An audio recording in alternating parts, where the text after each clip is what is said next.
En probabilidad cuántica. Sí. Bueno, pues muchas gracias por la invitación.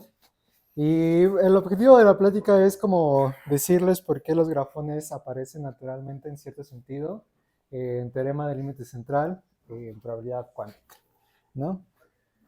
Entonces, ¿qué es un grafón? Bueno, la cosa sencilla es que simplemente es lo que se obtiene de una gráfica más una función. Y bueno, la definición es simplemente que es una función medible del cuadro unitario en el intervalo unitario, medible, integrable. Y ya, eso es un grafón, ¿no? Esa es una definición muy sencilla. Uno podría extender el rango.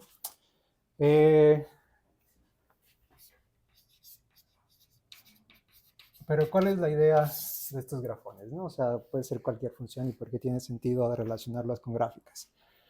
Bueno, la idea en sí es que vamos a tener una sucesión de gráficas. En este caso, cada una tiene su conjunto de vértices, su conjunto de aristas, y por simplicidad voy a suponer que la gráfica n está contenida en la n más 1. Y entonces lo que quiero investigar un poco es la convergencia de esta sucesión cuando n tiende a infinito. ¿Okay? Y bueno, y en particular, una manera de estudiar esto, ver a qué objeto límite voy a tener, es que voy a tener a lo mejor algún otro grafo G y voy a considerar la cantidad de homomorfismos de G en Gn.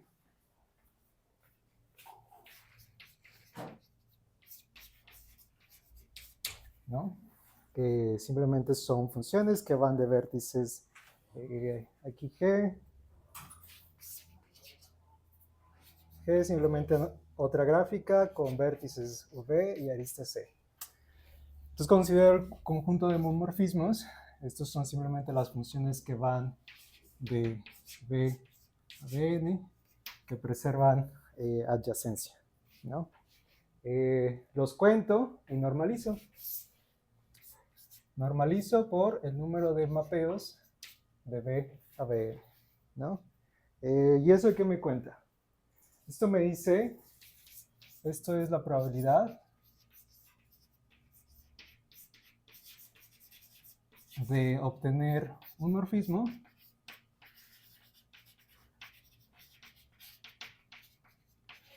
entre G a Gn, escogiendo phi aleatorio, ¿no? Eso es lo que me dice. Simplemente de todos mis mapeos de vértices a vértices, ¿no? Aquellos que son homomorfismos, ¿cuál es la probabilidad de obtener uno dado que escojo un mapeo aleatorio? Y bueno, entonces, supongamos que G4 es este grafiquito de aquí, ¿no? Entonces, en este caso... ¿Estás tomando ese phi uniforme o puedes meterle cualquier cosa? Sí, o sea, es uniforme en el conjunto de mapeos que van de B a Bn, por eso normalizo por esta constante, ¿no? Y entonces lo que quería ponerles con este ejemplo es que si este es mi G y este es un G4, entonces en este caso, esos homomorfismos, ¿no? ¿Cuántos son? Pues es simplemente los vértices de G, los etiqueté como A y B, y los vértices de G4 como 1, 2, 3, 4, ¿no? Y es simplemente las maneras en las que puedo encajar. Y como no estoy en este momento considerando direcciones, ¿no? Entonces en realidad lo puedo encajar de 8 maneras distintas, ¿no? ¿Y cuántos mapeos existen de 2 puntos a 4 puntos? Pues 16, ¿no? 4 al cuadrado. Y este es un medio, ¿no? Entonces un medio es la probabilidad de que si yo escojo un mapeo de 2 puntos a 4 puntos, el mapeo me dé un homomorfismo. Bien. Ahora, la cosa es que este tipo de convergencia se va a preguntar si esto converge para todo grafo finito cuando n tiende a infinito, a algo, ¿no? Y la respuesta es que voy a codificar estos grafos GN con una representación gráfica, ¿no? Y eso es lo que va a dar sentido a que yo considere estas funciones medibles integrables. Y la representación gráfica es simplemente, aquí estoy volteando el plano, ¿no? Entonces, mis direcciones positivas son hacia la derecha y hacia abajo. Y entonces aquí lo que hago es que, claro, parto el cuadro unitario en una cuadrícula de n cuadrada, donde n es el número de vértices de Gn, ¿no? En este caso son 4 vértices y lo parto en 16 pares. Es un tablero de ajedrez, pues, ¿no? Y la manera en la que pinto es simplemente prendo o pinto como en forma negra aquellos vértices que se unen, ¿no? Entonces, por ejemplo, aquí tengo 1, 2, están unidos por una arista, entonces la pinto. Y lo mismo es 2, 1, entonces también la pinto. Y me da esta representación, ¿no? De hecho, esta representación le voy a llamar WGN. Y resulta que si yo tengo un grafo finito, hago esta representación en forma de píxeles, entonces esta cantidad, que voy a denotar como T de G, GN, tiene en realidad una forma integral, ¿no? La forma más general de esta integral, lo que dice es que voy a considerar el espacio, bueno, el intervalo 0, 1, pero el producto cartesiano igual al número de vértices de mi grafo inicial. Y lo que voy a hacer es que... bueno, y no dije, perdón. Esta función g, bueno, de w de x, y, es igual a 1 en cajas o casillas negras. 0 otra manera. ¿La matriz de adyacencia de grafo? Sí, exacto. Pero sí. Sí, exactamente. Y entonces lo que hago es que multiplico, tengo variables xb y xw, donde v y w son aristas en mi grafo inicial, multiplico el valor de esa función evaluado en esos puntos, y simplemente tengo que decir cuál es la medida, y simplemente la medida producto, ¿no? Y la razón de esta igualdad, bueno, veamos. Lo que me dice es que yo tengo que integrar, en este caso, en este ejemplo, ¿no? La función simplemente vale 1 y simplemente tengo una única arista, ¿no? Entonces este producto es nada más, en el ejemplo que di, este producto es simplemente integrar sobre el cuadrado de 0, 1, mi función w, x, digamos, a, xb, con respecto de xa de xb, ¿no? Y esto es exactamente un medio. Bien. Muy bien. Sí. Entonces esto, podemos pensar esta cantidad, igual como la probabilidad de obtener un morfismo entre este objeto G y un W que va a ser un grafón, dado que escojo n puntos aleatorios o b puntos aleatorios en este intervalo. ¿Okay? A lo mejor otro ejemplo es este cuate. Tengo la misma parte del mismo G y ahora Gn es el grafo bipartita completo con n vértices en una clase y n vértices en el otro, ¿no? Bien, entonces, ¿cuántos morfismos tengo en este caso? Bueno, voy a tener 2 veces tanto el número de aristas, ¿no? Entonces, el número de aristas es n cuadrada y el número de morfismos es simplemente 2n cuadrada. Y, sí, y entonces el número de vértices es 2n, es la normalización. Y ese 2n tengo que elevarlo al número de vértices iniciales en mi grafo G, ¿no? Que es 2. Entonces esto también es un medio. Bien. Entonces espero convencerlos, o al menos darles, espero que me crean, que si yo me considero la sucesión de grafos bipartitas, ¿no? Y considero cuál es su límite, partiendo de aquí, creo que debería ser intuitivo, tal vez un poco, que el grafón límite que le corresponde es wx, y, igual a 1/2, ¿no? Bien. Y bueno, en realidad podría tener otros valores, ¿no? A lo mejor, pensando en este caso, podríamos pensar tal vez en un grafón que tenga constante Q, y eso tal vez, bueno, debe poderse construir en el sentido de el radio entre el número de puntos que tienes en un lado y el radio de puntos que tienes en el otro, pero otra vez el grafo bipartita completo. Yo creo que eso podría ser una forma de construir una sucesión de grafones de gráficas cuyo límite sea este. Que GN converja a G es fijando la W, o sea, ¿qué significa que se acerque al grafo? Ah, sí, no lo he dicho, ¿no? Entonces, converge a W, gracias. Si solo si, T de G, GN, converge a T, G de W.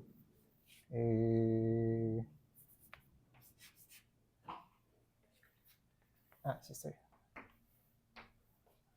Cuando n tiende a infinito, para todo G finito.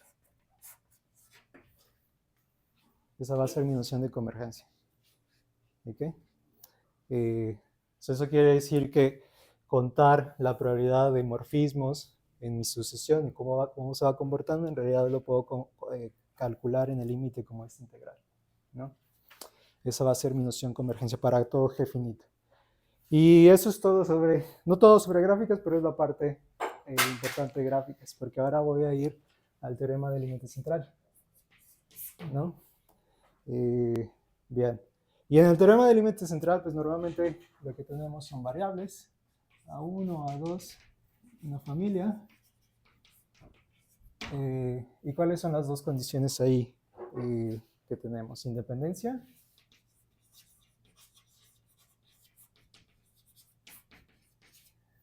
E idénticamente distribuidas.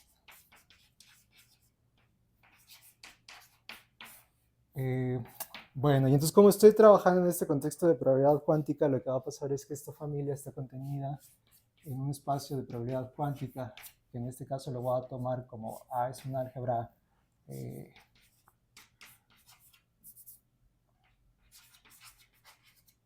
sobre C, una álgebra compleja, y phi es simplemente un funcional lineal de la álgebra a los complejos. Bien. Y bueno, la idea de eso es que ahora mis variables aleatorias son elementos de una álgebra y la información que yo obtengo de las variables es a través del funcional. Ya sean idénticamente distribuidas, lo que quiere decir es que va a haber una variable A tal que sus momentos dados por evaluar el phi en las potencias de mi función, o de mi variable, perdón, es independiente de la variable que yo tomé en mi familia. ¿Okay? Hay una condición adicional que se toma, que es que estén centradas. Eso quiere decir que phi de A0 es 1 y que phi de A cuadrada, phi de A es 0 y phi de A cuadrada es 1, ¿no? Y entonces en el teorema límite central lo que se hace ahora es que yo considero las sumas parciales y normalizo, ¿no? Y la pregunta es, ¿a esto a qué converge cuando n tiende a infinito? Perdón, ¿así en su índice tiene? Son mis variables, mi familia de variables. Sí. Y entonces la idea del teorema del límite central es que si yo tengo estas variables aleatorias idénticamente distribuidas y cada una tiene una contribución pequeña, entonces ¿a qué tiende? ¿No? Y sabemos de probabilidad que cuando son independientes clásicas esto converge en momentos a la gaussiana, ¿no? Tiene como esta propiedad de universalidad. Ahora otra cosa que no he dicho es la independencia, ¿no? Y en probabilidad cuántica, en general en este contexto, va a haber varios tipos de independencia. Algunos ya lo saben. La clásica, que es la probabilidad que vemos en licenciatura, o no sé, en posgrado. Está la libre, la monótona y la booleana.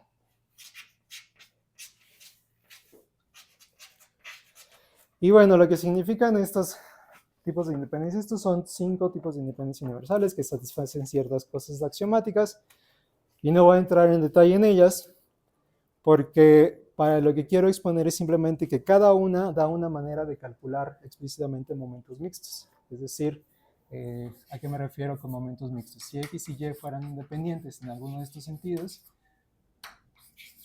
entonces yo puedo calcular phi de XY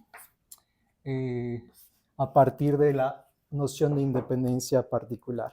Ahora X y Y no tienen por qué conmutar, entonces, por ejemplo, este momento mixto no tendría por qué ser igual a phi de X cuadrada por Y cuadrada. ¿Ok? Bien.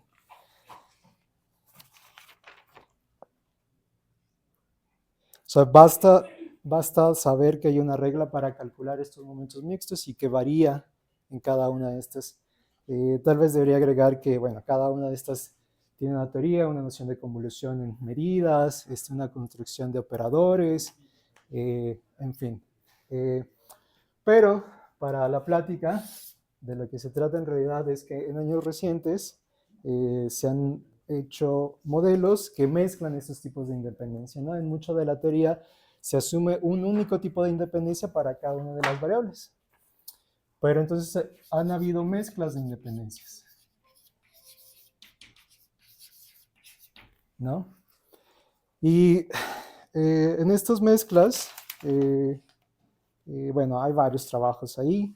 En una de las cosas que trabajamos con Octavio Arismendi y Saúl Mendoza es un modelo que se llama BMT, que combina la clásica, la monótona y la booleana. Y lo que hace es que representa estos tipos de independencias por gráficas dirigidas, ¿no? Y entonces, cuando tenemos dos tipos de dos vértices unidos por dos aristas yendo en una dirección opuesta, eso lo representábamos como independencia clásica. Cuando había solamente en una dirección, esto era independencia monótona. Y cuando no había aristas, esto era independencia booleana. Pero espero puedo convencerles de que en realidad uno podría representar gráficamente estos tipos de independencias, incluso tal vez con aristas con colores, ¿no? Y esta misma idea seguirá siendo posible. Ahora, claro, yo tengo una noción de independencia y lo que digo es que si esta noción de independencia tiene sentido, es que no debe de mi regla para calcular momentos mixtos, a pesar de que dependa del tipo de independencia que esté tomando, no deberá de depender de las variables que yo me tome. Entonces, por ejemplo, momentos mixtos calculados de esta manera, donde su gráfica de independencias es esta, tendría que tener el mismo valor que esta otra, ¿no? O sea, no quiero que la forma en la que yo calcule los momentos mixtos dependa de quién son las variables en particular. Depende de sus momentos, eso sí, depende de quién sean sus momentos, pero no de las variables en particular. Entonces, estos dos momentos, esto es muy importante. O sea, estos dos momentos en cualquier mezcla de independencia tendrían que ser las mismas. ¿Ok? Tendrían que ser las mismas porque tienen el mismo grafo de independencia, pero no solo eso. Sí, esto es otra cosa que es importante. No solo tienen el mismo grafo de independencia, si ven aquí solo tengo las variables del 1 al 4 y acá tengo las variables 7, 13, 8 y 2. Sino además respetan la misma posición en el momento mixto, ¿no? Aquí tengo A1 y ya no vuelve a aparecer, y acá tengo 7 y ya no vuelve a aparecer. A2 aparece aquí y así, pero hay una correspondencia. Vean. Y si los convencí de eso, de que mis momentos, si una vez que yo tengo un momento mixto y tengo una gráfica de independencias, esos momentos no tienen que depender de quién son mis variables, es todo lo que necesitamos para probar este teorema del límite central en cierto sentido y ver cómo es que los grafones con este sentido de convergencia aparecen. Bueno, yo creo que bueno, voy a hacer ese cachito. Y la razón por la cual aparecen es bien sencilla. Yo voy a definir una cosa, que es el kernel de I. Ah, no, antes de eso. Entonces, yo tengo Sn y lo que quiero es calcular sus momentos, ¿no? Entonces, lo que hago es, aplico mi funcional y calcular sus momentos equivale a elevar esa variable a la potencia k, ¿no? Pero entonces, Sn a la k, tengo la constante de normalización y espero que me puedan creer. Yo creo que es evidente que si yo tengo un producto de k veces el producto de una suma, es la suma de productos. Y lo único que, la forma en la que represento esto es, bueno, pongo a i1, a i2, hasta a ik, y las i's van desde 1 hasta n, ¿no? ¿Sí? Y entonces, bueno, esta tupla yo la identifico con una función que va de los primeros k enteros a los primeros n enteros, ¿no? Y entonces ahora sí defino el kernel. Es una partición en k elementos. Y es simplemente me va a decir cuando yo asocio dos elementos de esos k enteros. Y la forma en la que van a estar relacionados es que R está relacionado con S, si solo sí, y de R es igual a S. ¿Ok? Aquí puse una asociación, abajo puse sus respectivos lugares, y a lo mejor aquí no sé muy bien, pero este es el kernel, ¿no? Simplemente agrupa las posiciones que tienen exactamente el mismo valor, ¿no? Y divide aquellas que no tienen el mismo valor. Por eso que, por ejemplo, en la posición 4 solo hay un 4 y eso es por eso este bloque, ¿no? En la posición 1, 3, 2, 3 y 7 tienen el valor 8 y no se repite en ningún otro lado. Entonces, para esta tupla, este es su kernel. Que el kernel lo único que decía es que estoy recuperando exactamente en qué posiciones acuerdan y en qué posiciones difieren en mi momento mixto. Y bueno, entonces,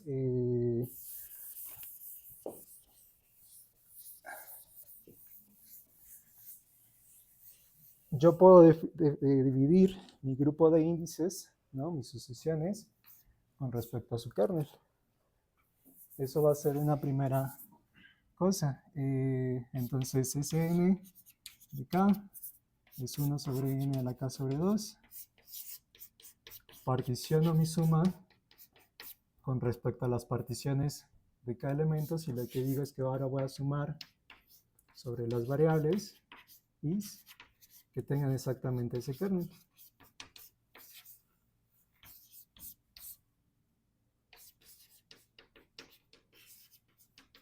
¿Ok? Bien. ¿Y entonces qué sigue? Bueno, ¿cómo va a meter la parte de las gráficas? Y la parte de las gráficas es simplemente porque también voy a definir una gráfica G pi de I, donde esta tiene por vértices los bloques de pi, ¿no? Y aristas, una arista la voy a poner así. V y W son bloques de pi. Una arista pertenece a esta gráfica.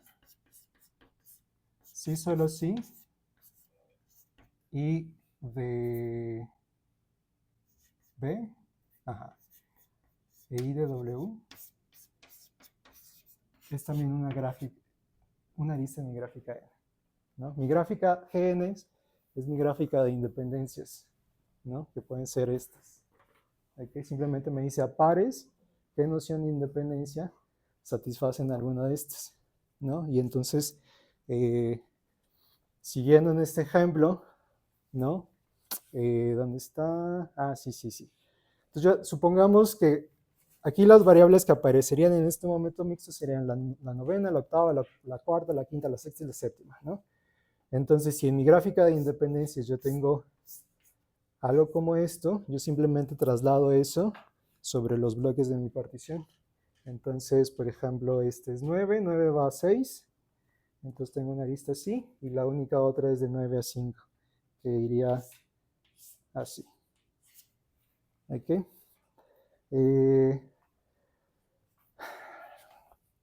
Bien. Y entonces lo único que voy a hacer es que explotar aquel argumento, que si yo tengo la misma gráfica de independencias, entonces el momento mixto no tiene por qué, es independiente pues de las variables. Entonces lo que hago es que agrego, bueno, lo voy a escribir, 1 sobre n a la k sobre 2, suma sobre particiones de k elementos, y aquí lo que voy a hacer es que voy a sumar ahora sobre gráficas en t puntos. Este es el conjunto de todas las gráficas. De hecho, tengo que tomar la unión. T igual a 1 hasta acá. Y este de aquí son las gráficas en t puntos o en t vértices. ¿Qué más tengo? Voy a meter esta normalización dentro. Y sumo sobre variables. Y lo que voy a hacer es el kernel de i es igual a pi. Pero además esta gráfica que construí, g pi de i, es exactamente g.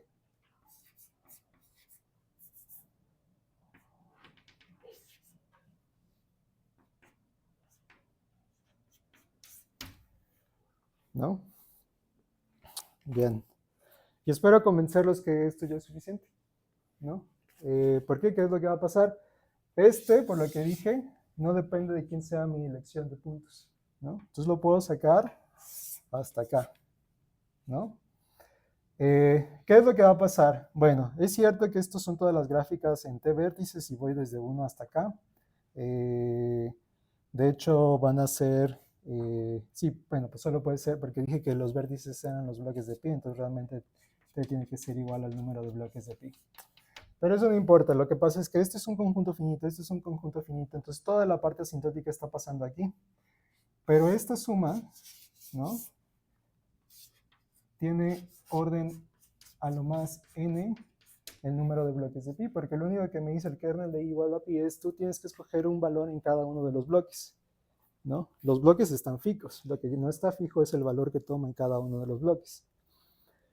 Por eso que esa parte solo tiene orden n a la orden número de bloques de pi, y la única otra parte que contribuye al comportamiento asintótico es esto, ¿no? Es decir, que si yo tengo números de bloques que son estrictamente menores a k-2, eso se va a 0 en el límite.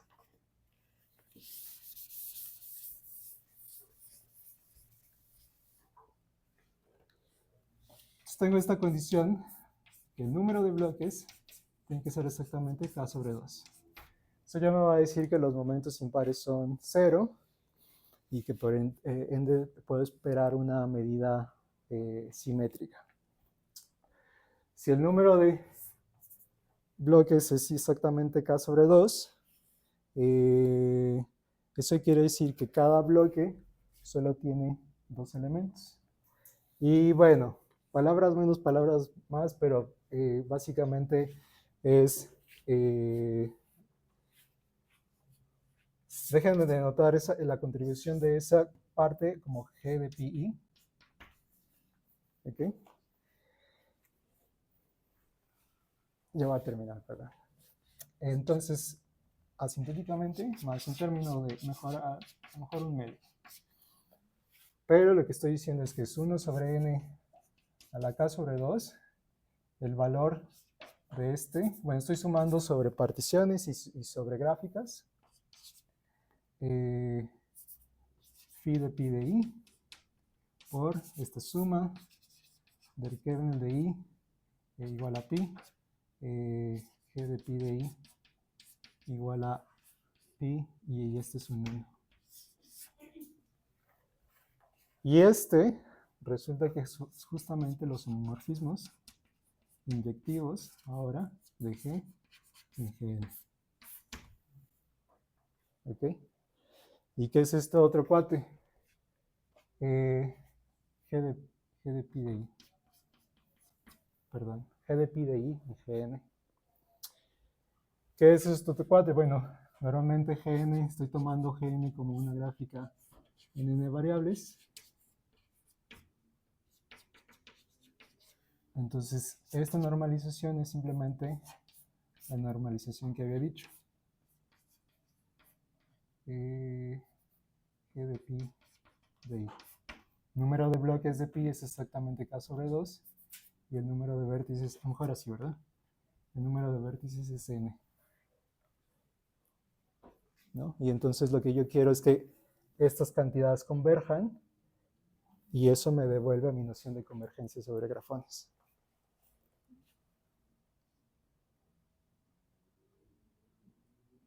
¿No? Hasta ahí termina, ¿verdad?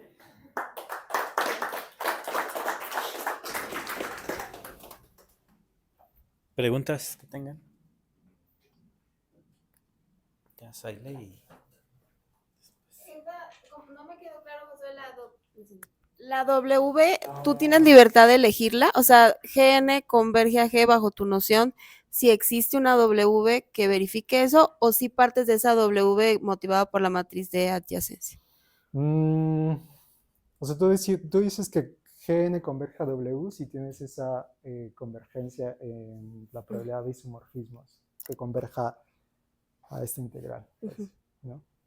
Y esa W puedes probar que es única, o sea, no tienes esa elección de una mejor. Sí, hay como un montón de teorías sobre eso, ¿no? Entonces realmente escondí un montón de detalles, pues, pero digamos, tú puedes definir, claro, tú puedes ir de la parte discreta, ¿no? Estas W, partir de estas Ws con algunos pesos y así. Y entonces luego defines una métrica aquí, ¿no? Hay una identificación en este tipo de funciones que no solo es básicamente cuando reetiquetas tus partes, ¿no? Reetiquetas tus partes, entonces los dos van a ser equivalentes. Bajo esa equivalencia tú puedes definir una métrica y entonces bajo esa métrica tú dices cuál es la cerradura de esa métrica, ¿no? Y entonces resulta justamente que la cerradura van a ser esas funciones medibles. A lo mejor no lo dije, pero en muchos casos se toma esta simétrica. Pero no creo que sea tan necesario, pues, ¿no? Eso. Y lo que sí puedes hacer es que esta W, por ejemplo, surge, hay una construcción muy específica de cómo construir ya no gráficas GN deterministas, sino gráficas aleatorias. Gracias.